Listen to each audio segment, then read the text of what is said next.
My name is Adrienne Gerald, and today is my 21st birthday. But instead of a celebration, I am standing in the middle of our family's Starlight Vineyard, watching my father destroy my life in front of 500 elite guests. Gerald, my father, didn't even look at me as he clinked his glass to silence the crowd. His voice was cold, echoing through the grand hall. As of tonight, Adrienne is no longer part of this family's financial management. She has proven to be nothing but a drain on our resources, a disappointment that we can no longer afford. Before I could even process the humiliation, my mother stepped forward, handing a leather-bound folder to my younger sister. We are officially naming Beverly as the sole brand director and the future owner of Starlight Vineyards. Adrienne, you have until tomorrow morning to vacate your office and return the company credit cards. You're finished here. Beverly smirked, her eyes gleaming with a victory she didn't earn. The guests whispered their pity felt like acid on my skin. I didn't cry. I didn't beg. I just watched them laugh, knowing something they didn't. They think they've just stripped me of my inheritance, but they've actually just triggered a countdown to their own ruin. They forgot who actually built the walls they're standing in. Welcome back to the channel. What a bitter beginning for Adrienne on the most important birthday of her life, isn't it? If you were insulted and pushed out of your life's work by your own family in front of hundreds of people like that, would you choose to leave in silence or make them regret ever underestimating you? Let us know your thoughts in the comments below, and don't forget to hit the subscribe button so you don't miss Adrienne's unbelievable upcoming counter move. The cold St. Helena rain lashed against my windshield as I pulled into the gravel driveway of my small apartment. My hands still shaking, though not from the chill. I didn't head for the kitchen or the bedroom. I went straight to my desk, flipped open my laptop, and felt the blue light of the screen burn into my tired eyes. My mind was a chaotic map of bank routing numbers and legal clauses that I had memorized over the years.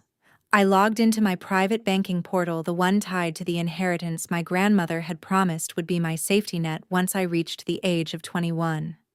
The Starlight Vineyard had always been a place of secrets, but the one I was about to uncover felt like a physical blow to the chest. I stared at the balance of the Genevieve Catherine Trust Fund, a secondary account meant to hold $2 million for my future. The screen reflected a hauntingly empty zero. My heart hammered against my ribs, a dull, rhythmic thud that filled the silent room. I navigated to the transaction history, my breath hitching, as I scrolled through a series of massive wire transfers executed over the last 6 months. Each withdrawal was massive, redirected toward a marketing firm based in Los Angeles that specialized in social media empire building. It didn't take a genius to realize where that money went. It had fueled the flashy, expensive advertisements, the bot followers, and the luxury photo shoots that built Beverly's brand.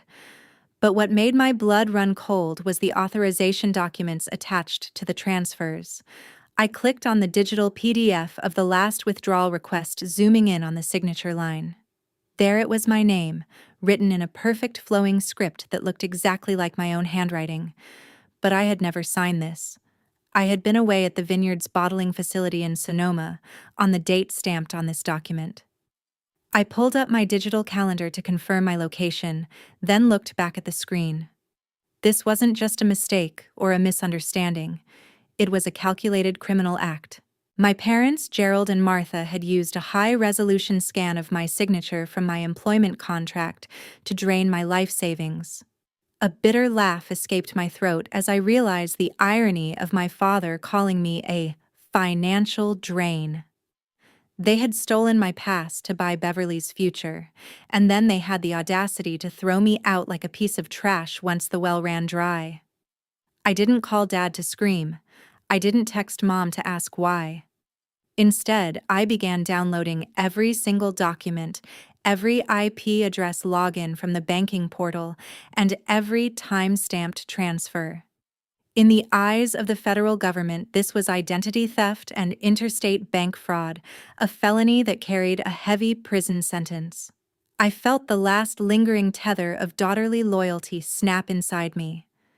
As I stared at the forged signature, a cold, calculated calm took over. I wasn't just a disappointed daughter anymore.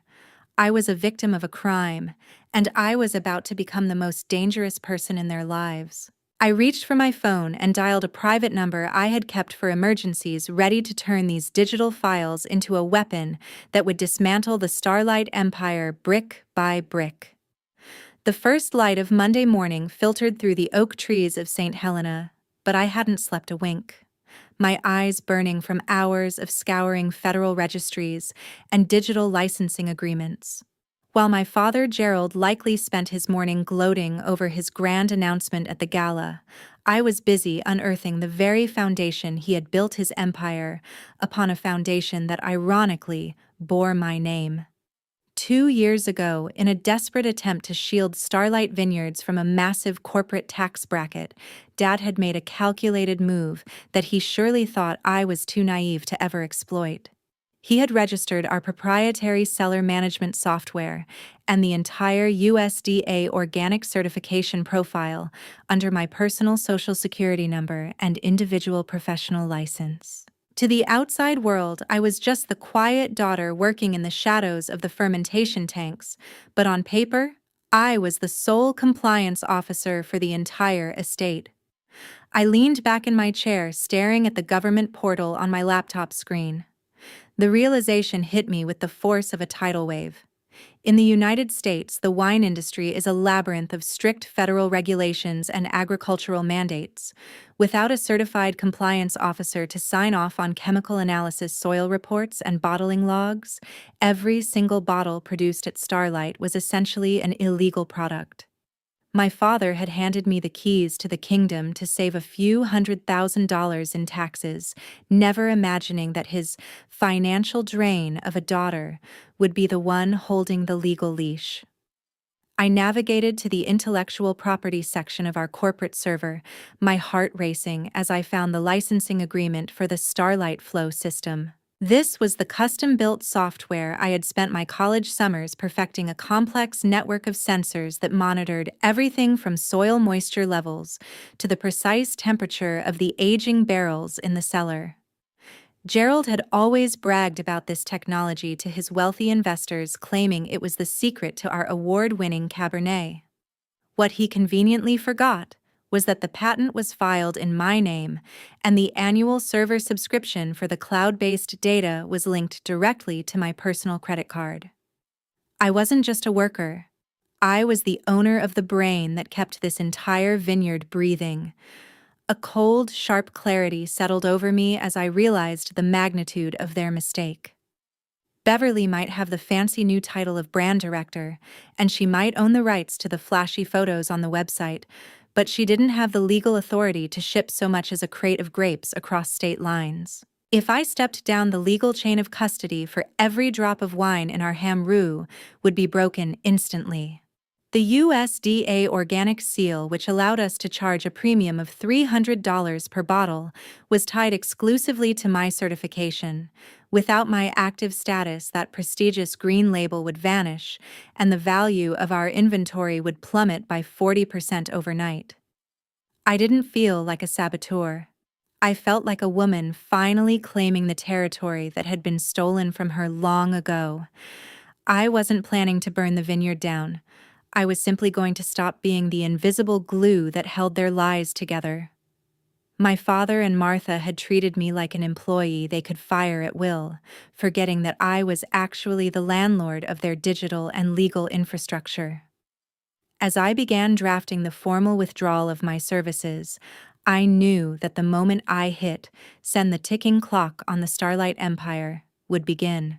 They wanted a life without me, and I was more than happy to show them exactly how much that life was going to cost.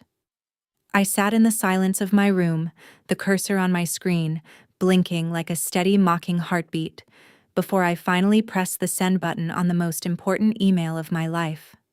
The subject line was deceptively simple: formal resignation and termination of technical trust services. In the body of the message, I laid out the cold, hard facts with the clinical precision of a surgeon. I officially resigned from my position as the compliance officer for Starlight Vineyards effective immediately. Furthermore, I informed them that the proprietary licenses for the cellar management systems and the cloud-based servers all registered under my name and funded by my personal accounts would be disconnected in exactly 72 hours. I wasn't asking for permission or looking for a negotiation. I was providing a courtesy notice for a blackout they never saw coming.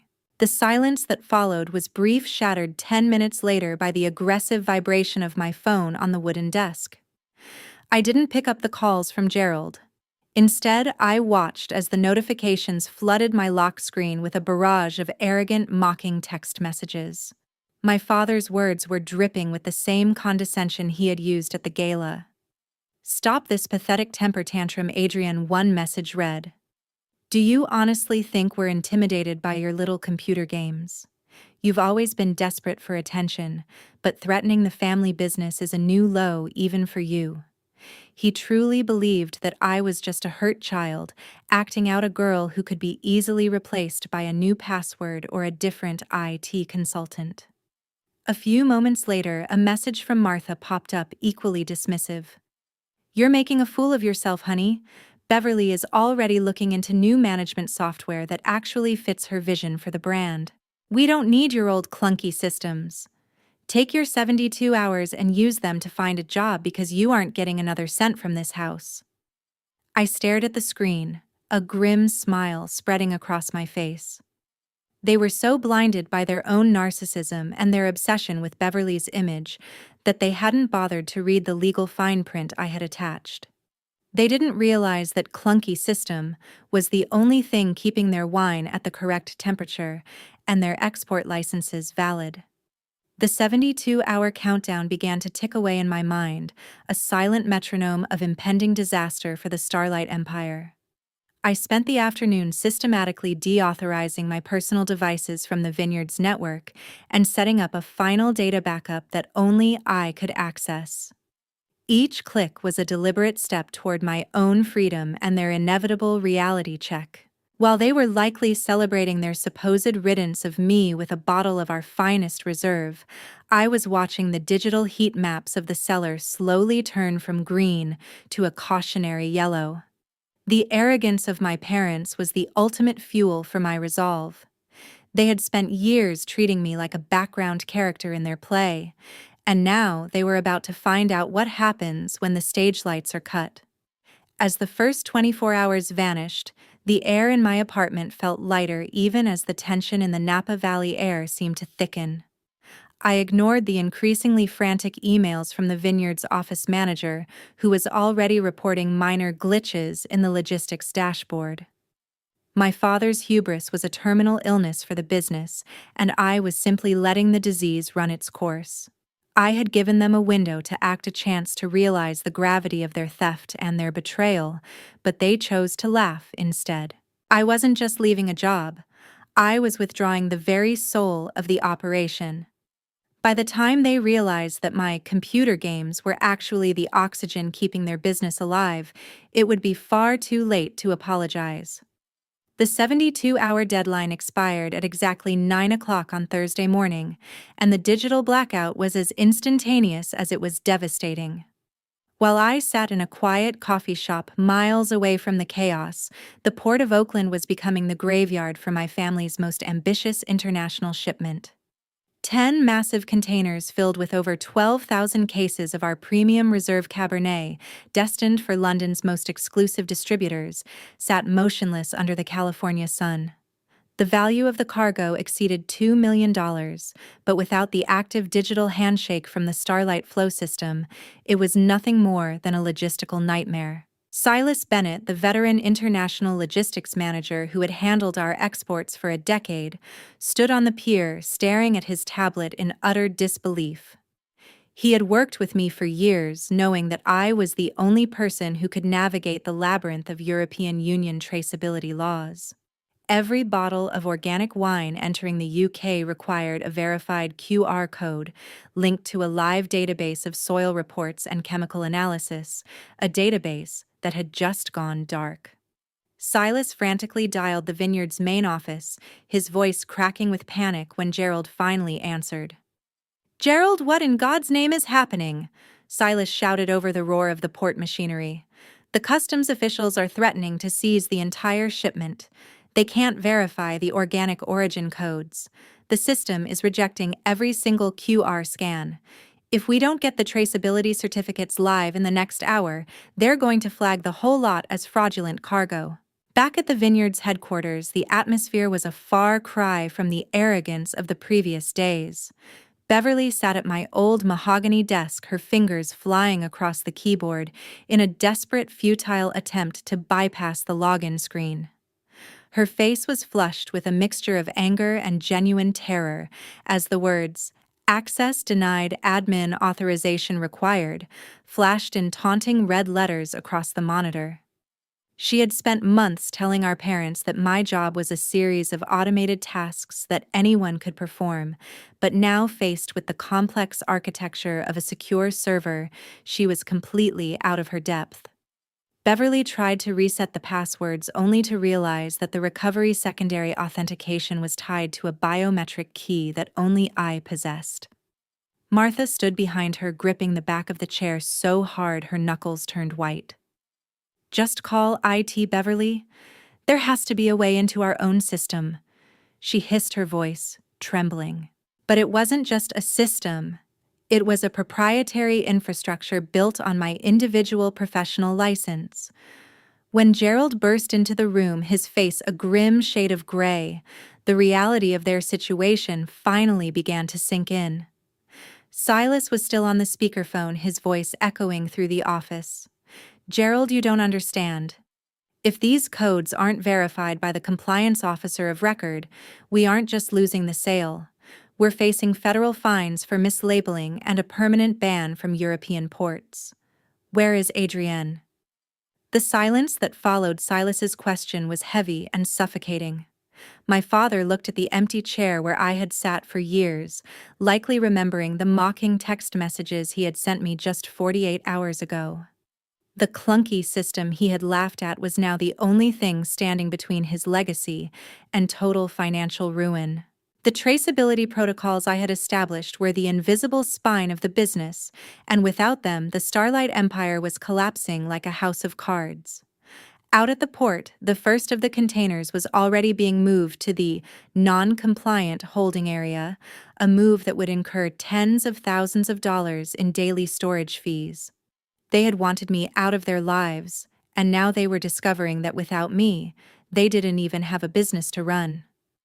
The underground tasting room of Starlight Vineyards, usually a place of celebration and prestige, felt like a cold, dimly lit courtroom as the scent of damp oak and fermenting grapes hung heavy in the air.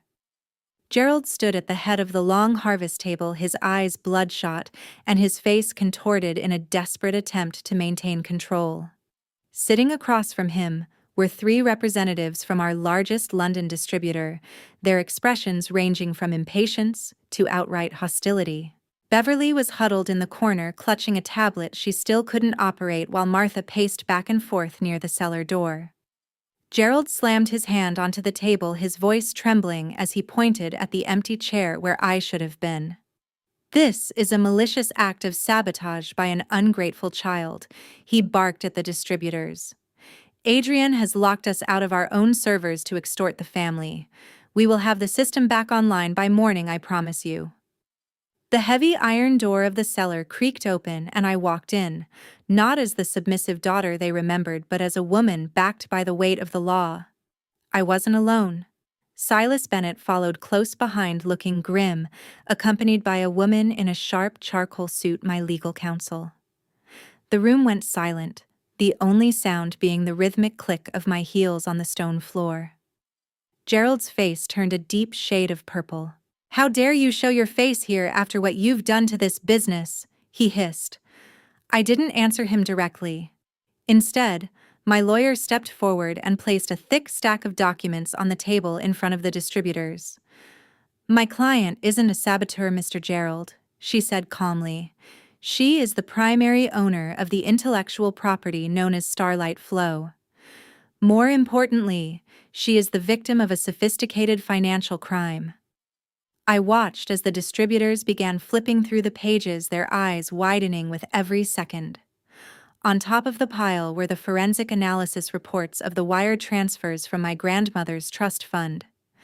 I had included high-resolution comparisons of my genuine signature alongside the scanned forged copies my parents had used to fund Beverly's career. Silas cleared his throat, his voice steady as he addressed the room.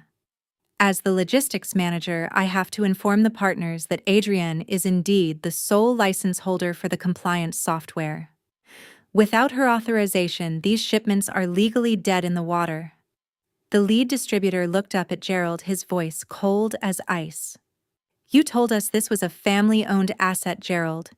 You never mentioned that your daughter owned the operational backbone, or that there were allegations of bank fraud involved in your capital funding. We cannot associate our brand with a company facing federal identity theft charges. One by one, the distributors stood up, closing their folders with a finality that sounded like a gunshot. They didn't even say goodbye. They simply walked out of the cellar, leaving the Starlight Empire to bleed out on the floor. Beverly let out a strangled sob, but Martha finally broke her silence, rushing toward me with tears streaming down her face. She tried to grab my hands, her voice a desperate, manipulative whisper.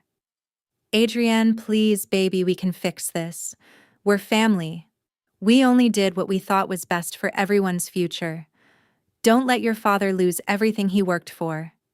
Just give us the passwords and we can go back to being a family again. I stepped back, pulling my hands away from her touch, my heart as cold as the stainless steel tanks surrounding us. Family, I asked, my voice echoing through the vaulted ceiling. Family doesn't steal $2 million from their daughter's future to buy followers for a social media influencer. Family doesn't call their child a financial drain while living off her unpaid labor for years. I looked at my father, who was now slumped in his chair, a broken man who finally understood that his arrogance had cost him his kingdom. You wanted me out of your business, and I complied. But you forgot that you never actually owned the parts of it that mattered. Martha let out a wail of despair, begging me for one last chance of mercy, but I simply turned toward the exit. My kindness expired along with your admin access. From now on, you can speak to my lawyer. The gavel of reality fell much harder than any court sentence could have, and within 6 months, the once shining gates of Starlight Vineyards were padlocked by the bank. Without my active compliance certification, the USDA officially revoked the estate's organic status, turning millions of dollars in premium inventory into common table wine that no high-end retailer would touch. The massive fines from the Federal Trade Commission regarding the mislabeled exports to London were the final nail in the coffin. Gerald and Martha, who had spent decades cultivating an image of Napa Valley royalty, watched as their assets were liquidated to cover the mounting debts they had accrued to fund Beverly's shallow ambitions. The sprawling mansion and the rolling hills of grapevines were sold at auction to a rival conglomerate, leaving my parents with nothing but a small rented townhouse and a mountain of legal fees. Beverly's fall was perhaps the most public and humiliating of all. When the news of the bank fraud and the stolen trust fund leaked to the local press, her sponsors dropped her within hours. Her social media empire, built on a foundation of stolen money and artificial prestige, evaporated overnight. The thousands of followers she had cherished turned into a digital mob of critics, mocking her for the brand director title she had once worn like a crown. She was no longer a rising star in the wine world. She was a cautionary tale of what happens when you try to build a life on someone else's labor. I heard through Silas that she was now working a low-level service job just to make ends meet, a far cry from the private jets and gala dinners she had once felt entitled to. I, however, didn't stay to watch the ruins smolder. While my parents were busy fighting off subpoenas, I was finalizing a deal that would secure my own future forever. A prestigious wine collective in Bordeaux, France, had been tracking the development of the Starlight Flow software for years. They didn't care about the family drama in California. They only cared about the revolutionary data engineering I had created. I sold the global licensing rights for the system for a figure that made my grandmother's original trust fund look like pocket change. With the proceeds, I bought a modest but historic stone cottage overlooking the Gironde estuary and accepted a position as the technical director for one of the oldest estates in the region. The morning I left for San Francisco International Airport, I didn't leave a note or a forwarding address. I didn't need a tearful goodbye or a fake reconciliation. As I sat in the terminal looking out at the fog rolling over the bay, I realized that the greatest inheritance I had ever received wasn't the money my parents stole. It was the skills they had tried so hard to dismiss. They had viewed me as a tool to be used, never realizing that I was the architect of the very world they inhabited. By trying to strip me of my name and my future, they had inadvertently forced me to become the strongest version of myself. I was no longer defined by the Gerald family legacy. I was the creator of my own. This journey taught me a lesson that I will carry for the rest of my life. Your value is not determined by the people who share your DNA, but by the boundaries you are willing to set and the expertise you choose to master. Independence isn't just about having money in the bank. It's about owning the infrastructure of your own life so that no one can ever threaten your peace of mind again. To anyone standing where I once stood feeling small and ignored by those who should protect you, remember this: master a craft that they cannot replicate and keep the keys to your own house. Family may be a bond of blood, but respect is a bond of character. When the lights finally go out on those who mistreated you, make sure you're already standing in a sunnier place built entirely by your own hands.